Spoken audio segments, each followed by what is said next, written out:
Hello dear students, നമ്മൾ +1 പഠിച്ചുകൊണ്ടിരിക്കുന്ന കുട്ടികൾക്ക് എക്സാം വരികയാണെങ്കിൽ എന്തായാലും ചോദിക്കാൻ സാധ്യതയുള്ള +1 അറബിക്കിലെ ഒരു ക്വസ്റ്റ്യൻ ആണ്. ഇസ്മ് ഫുഴല് ഹർഫിനെ സെപ്പറേറ്റ് ചെയ്യാൻ വേണ്ടി തരും. നമുക്കൊരു പാരഗ്രാഫ് തന്നിട്ട് ഇങ്ങനെ ബോക്സ് തരും. ചിലപ്പോൾ ഇങ്ങനെ സെപ്പറേറ്റ് ചെയ്യാനുള്ള ക്വസ്റ്റ്യൻ ചോദിക്കും. അപ്പോൾ നമുക്ക് വളരെ ഈസി ആയിട്ട് ഇതിനെ ശരിക്കും എന്ത് ചെയ്യാൻ പറ്റും, മാറ്റാൻ കഴിയും. പക്ഷെ ഒരുപാട് കുട്ടികൾക്ക് പേടിയാണ്, ഞങ്ങൾക്ക് ഇതിൻ്റെ മീനിങ് ഒന്നും അറിയില്ലല്ലോ, പിന്നെ ഞങ്ങൾക്ക് എങ്ങനെയാണ് ഇസ്മു മനസ്സിലാവുക, പിന്നെ ഞങ്ങൾക്ക് എങ്ങനെയാണ് ഫേല് മനസ്സിലാവുക, അപ്പോൾ എങ്ങനെയാണ് ഹർഫ് മനസ്സിലാവുക എന്ന് പലരും ചോദിക്കും. പക്ഷെ അതിൻ്റെ മീനിങ് ഒന്നും അറിയില്ലെങ്കിലും നിങ്ങൾക്ക് ഒരു ഒറ്റ വീഡിയോയിൽ നിങ്ങൾക്ക് എന്ത് ചെയ്യാൻ പറ്റും. ഇനി ഈ ക്വസ്റ്റ്യൻ നിങ്ങൾക്ക് ജീവിതത്തിൽ എന്ത് ചെയ്യേണ്ടി വരില്ല, നിങ്ങൾ ഒഴിവാക്കേണ്ടി വരും. ഇതിന് 5 മാർക്ക് അല്ലെങ്കിൽ 6 മാർക്ക് ഷുവറായിട്ട് നിങ്ങൾക്ക് കിട്ടും. ഓക്കെ, അതെങ്ങനെയാണെന്നുള്ളത് പറയാൻ റെഡി ആണല്ലോ? യെസ്. അപ്പൊ ഇസ്മ എന്ന് പറയുന്നത് അറിയാത്തവർ കൊണ്ട് മാത്രം പറയാണ്. ഇസ്മ എന്ന് പറഞ്ഞാൽ എന്താ? ഇസ്മ എന്ന് പറഞ്ഞാൽ പേരുകൾ എന്നാണ് അർത്ഥം, നൗൺസ് എന്നാണ് അർത്ഥം അല്ലെ. ഫഇൽ എന്ന് പറഞ്ഞാലോ വെർബുകളാണ്, വെച്ചാൽ പ്രവൃത്തികളാണ്. ഹർഫ് എന്ന് പറഞ്ഞാൽ സ്വന്തമായി അർത്ഥമില്ലാത്ത വാക്കുകൾ. ഷർഫ് നമുക്ക് വേഗം കണ്ടാൽ മനസ്സിലാവും കേട്ടോ, കാരണം നമുക്കറിയാലോ, നമുക്ക് ആ പരിചയമുള്ള ഇപ്പൊ അല അല്ലെ, അല്ലെങ്കിൽ ഇല, അതല്ലെങ്കിൽ മിൻ അല്ലെ, അതല്ലെങ്കിൽ പിന്നെ ഫി, അതേപോലെ തന്നെ ഇങ്ങനെയൊക്കെയുള്ള കുറെ വാക്കുകളുണ്ട് അല്ലേ. ഇങ്ങനെ കുറെ വാക്കുകൾ വരുന്നുണ്ട്. ഈ ടൈപ്പ് ഓഫ് വാക്കുകളാണ് ഏത് പറയാ, ഇപ്പൊ വാ എന്നുള്ള വാക്കുകളൊക്കെ ഈ വാക്കുകളാണ് ഏത് ഹർഫിൽ വരിക. അപ്പൊ ഇങ്ങനത്തെ വാക്കുകൾ ഈ പാരാഗ്രാഫിൽ ഉണ്ടോ എന്ന് നോക്കുക, വേഗം കണ്ടെത്താലോ. ഇങ്ങനെ പോകുമ്പോൾ നമുക്ക് എന്താ അവിടെ ഫീ ഉണ്ട് അല്ലെ, ഇങ്ങനെ പോകുമ്പോൾ അവിടെ വാ ഉണ്ട്. റിപ്പീറ്റ് ചെയ്ത് വരെ നമ്മൾ വീണ്ടും വീണ്ടും എഴുതണം, അത് വേണ്ട അല്ലെ. അതേപോലെ നമ്മുടെ മിന്നുണ്ട്. ഇനി വേറെ ഏതെങ്കിലും ഉണ്ടോ അല്ലെ? വേറെ ഏതെങ്കിലും ഇല്ല. ഓക്കെ, ഈ ഫീഹ എന്നുള്ള 2 കൂടി വരുന്നതാണ്, അപ്പോൾ അത് എഴുതണം എന്നില്ല. ഓക്കെ, വേറെ എന്തെങ്കിലുമൊക്കെ ഉണ്ടോ നോക്കാം, ഉണ്ടോ? ഇല്ല. അപ്പൊ നമ്മൾ ഇവിടെ എടുത്ത് എന്ത് ചെയ്തു, ആ 3 വാക്കുകളുടെ ഫീ, അതേപോലെ തന്നെ വാ, അതേപോലെ തന്നെ മിൻ ഇവിടെ എടുത്ത് എഴുതി. ഓക്കെ, അപ്പൊ ഹർഫ് നമുക്ക് എന്ത് ചെയ്ത് കിട്ടിയല്ലോ. ഇനി നമുക്ക് കണ്ടെത്താൻ ഏറ്റവും എളുപ്പം എന്താ പറയുക, കണ്ടെത്താൻ ഏറ്റവും എളുപ്പം ഇസ്മാണ്. അപ്പൊ ഇസ്മിന് നമ്മൾ മാർക്ക് ചെയ്തിട്ട് എന്ത് ചെയ്യുക, അതിൽ നമ്മൾ അതിന് എണ്ണം കുറക്കാം. ഇസ്മിൽ എന്ത് വരും, ഒന്ന് പേരുകൾ അല്ലെ. ഇവിടെ ബാബു എന്നുള്ളൊരു പേരുണ്ട്, ബാബു. അങ്ങനെ ആരുടെയൊക്കെ പേര്, എന്തിൻ്റെയൊക്കെ പേരുകളുണ്ടോ, ഒരാളുടെ പേരാവാം, ഒരു വസ്തുവിന്റെ പേരാവാം, ഒരു സ്ഥാപനത്തിന്റെ പേരാവാം, ഒരു സ്ഥലത്തിന്റെ പേരാവാം, എന്തിൻ്റെയും പേരാവാം.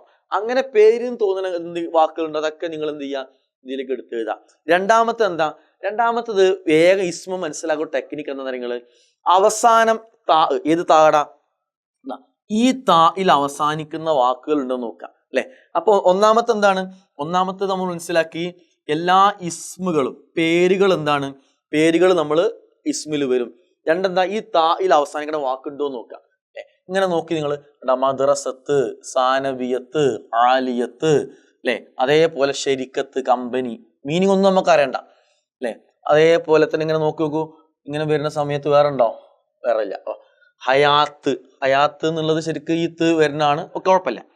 അപ്പോ ഈ തായിൽ അവസാനിക്കുന്ന വാക്കുണ്ടെങ്കിൽ അതൊക്കെ എന്തിൽ വരും. അപ്പൊ ഈ വാക്കുകളൊക്കെ കഴിഞ്ഞു അല്ലെ. ഇവിടെ വരുന്ന സമയത്ത് ഈ പിന്നെ മദ്രസത്ത് കഴിഞ്ഞു, സാനവിയത്ത് കഴിഞ്ഞു, ആലിയത്ത് കഴിഞ്ഞു, ശരിക്കത്ത് കഴിഞ്ഞു, ഇങ്ങനത്തെ വാക്കുകളെല്ലാം കഴിഞ്ഞു. ഇപ്പൊ ദിറാസത്തിക്ക അല്ലെ, ത് എന്നുള്ള വാക്ക് ശരിക്കും അതിൽ ദിറാസത്ത് ആണ് ഇതിന് വരുന്നത്. നമുക്ക് വേറെ ഇതിൽ കണ്ടെത്താം. അപ്പൊ നമ്മൾ അത് കണ്ടെത്തി. പിന്നെ നമ്മൾ നോക്കാൻ പറ്റുന്ന സാധനമാണെന്ന് തരാം, അലിഫ്ലാമിൽ തുടങ്ങുന്ന വാക്കുകളില്ലേ, അതെല്ലാം എന്തായിരിക്കും, അത് മുഴുവൻ ഇസ്മായിരിക്കും. അലിഫ്ലാമിൽ ഒരിക്കലും ഫുളിൽ തുടങ്ങൂല. അപ്പൊ അങ്ങനത്തെ വാക്കുകൾ ഉണ്ടോ നോക്കാം അല്ലെ. അലിഫ്ലാമിൽ തുടങ്ങുന്ന വാക്കുതിലുണ്ടോ നോക്കാം. അലിഫ്ലാമിൽ തുടങ്ങുന്ന വാക്കുതിലുണ്ടോ, അൽ ഫുർസത്ത് ഉണ്ടോ, അൽ ഫുർസത്ത്. അപ്പൊ ഇത് വേണ്ട, അപ്പൊ അത് നമ്മൾ ഒഴിവാക്കി. അപ്പൊ അലിഫ്ലാമിൽ തുടങ്ങുന്ന വാക്കുകൾ ഉണ്ടെങ്കിൽ നമുക്ക് ഇവിടെ എഴുതാം, ഇസ്മിൽ എഴുതാം. ഇനി ചിലപ്പോൾ നിങ്ങൾക്ക് തരുന്നതിൽ പിന്നെ ഫത്തവും കസറും ലൊമ്മ ഉള്ള ക്വസ്റ്റ്യൻസ് ഉണ്ടാവും, ഇല്ലാത്ത ക്വസ്റ്റ്യൻ ഉണ്ടാവും.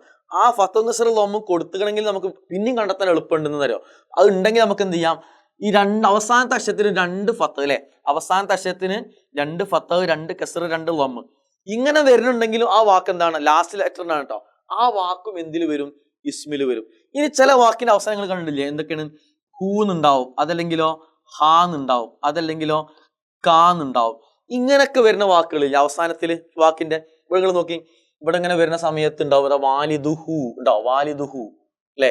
അതേപോലെ തന്നെ ബൈത്തിഹി ഉണ്ടാ, ഹി.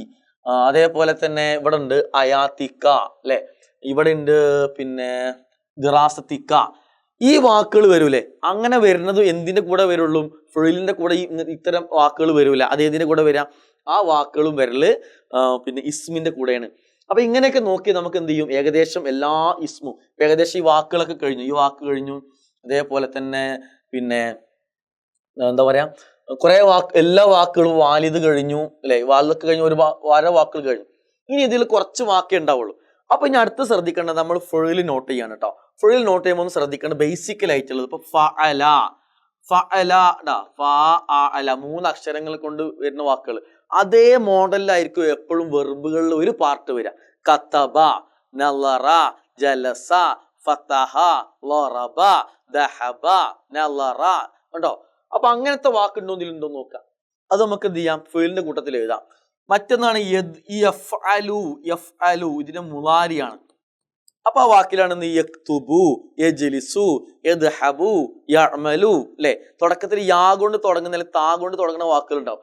ഈ 4 അക്ഷരത്തിന്റെ ഫോർമാറ്റിൽ യഫ്അലു എന്നുള്ള ഫോർമാറ്റ് നോക്കി ഉണ്ടോ. ഇവിടെ യദ്റുസു ആ ടൈപ്പാണ് അല്ലെ, അതെ യഅമലു ആ ടൈപ്പാണ്. അതേപോലെ തന്നെ ഇവിടെ വേറെ ഏതാ വാക്കുള്ളത്, ആ ടൈപ്പിൽ വരുന്ന വാക്കുകളാണത്.